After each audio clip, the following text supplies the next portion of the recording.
Well, the Chargers' Justin Herbert has quickly become one of the best quarterbacks in all of the NFL. The reigning Offensive Rookie of the Year is also a part of another team, Team Milk.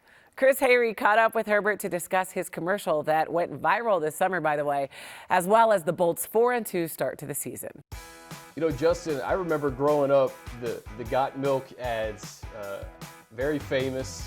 I'm sure you remember them as well. Why is Got Milk such a great fit for you? I grew up kind of the same way. I always saw those billboards, and I kind of always envisioned myself being on one. Milk has always been a huge part of my diet, and ever since then, you know, I've always been drinking it. So this whole partnership with them has been awesome so far. It's genuine, it's authentic, so it's been a great opportunity so far. There was a commercial this summer. You're picking off drones with footballs. First of all, how did that commercial come to be? And did you have any editorial creative input in that?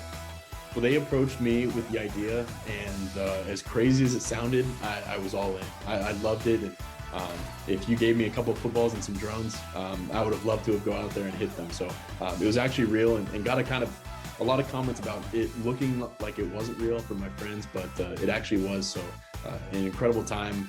Missed a lot, unfortunately, but you don't always see that in the commercial. Yeah, I was saying, how many takes did you have to do? Quite a few. It might have been 10 to 12, but on the final one, I got all 6. So that one was the best one. As you get out of the bye week, the New England Patriots, Justin, starting there, but it's a long season to go.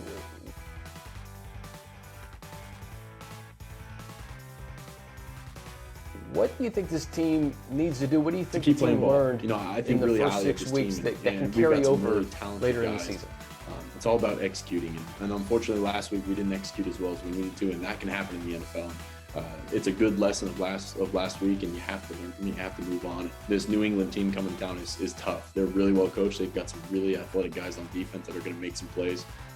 And so we have to have a good week of preparation. We have to study. We have to study our film, our plays, everything, knowing that. So we're going into the game. This last year has had to have been a whirlwind for you. You go from being one of the best young quarterbacks in football to one of the best quarterbacks in football, period. How have you been able to manage those expectations and responsibilities so seamlessly, Justin? Well, I have to give thanks to all the guys that have helped me. Our coaching staff, Shane Day, Joe Lombardi, have had a huge impact on me in the past couple of years. And I think you look back to last year as well, and Pep Hamilton, Shane Steichen, and Rip Shear, they helped me so much fundamentally, the football knowledge of the game. And, I think going through that and understanding that, I think they've helped me a ton. And just kind of realizing that this is a game and you get to enjoy it and you get to go out there and have fun with your teammates. I don't think there's anything better than that. What is your preparation like? I think probably a lot of young football players would like to maybe replicate or mimic what you do before a game. How do you get ready for a game? You have to take care of your body. You have to find out what works best for you. And for me, it's a combination of nutrition, exercise, that goes into it, because football is such a physical game. You need to be at your best on Sunday, and I think milk has played a huge role in my diet. It's helped me feel my best, and so if I'm feeling my best, hopefully I'll play pretty well too.